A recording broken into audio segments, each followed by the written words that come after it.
It's changed. I used to work among a bunch of sinners and who was not redeemed by grace, who hated God, who doesn't has no desire to want to know God, and I actually like that. I like being around and being able to talk with them about why I'm a Christian. Like, I love being able to have conversations on when I became a Christian. That always causes people to be like, "Huh? Yeah, I became a Christian 12 years ago," and they're all like, "Oh, well, why?" And I was like, "Well, let me just explain to you." I love being able to have those conversations about the character of God and walking through the gospel with men and women who have really either a very poor concept of God or no concept of God. Right now, I now work for a Christian ministry, and what's interesting is that I work among sinners, but all God-loving, redeemed, born-again believers.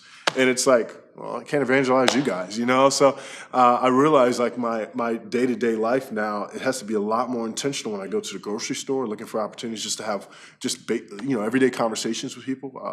When my neighbor walks out and he says hi, not being in a rush to run inside like I typically have been, but willing to stay outside a few seconds longer just to have a one-on-one conversation, ask about the day, what's going on, hear about the challenges that my neighbor's currently having with their parents, and being able to say, how can I now use this as an opportunity to witness, to care, to love, and to really be there for my neighbor, like literally for my neighbor.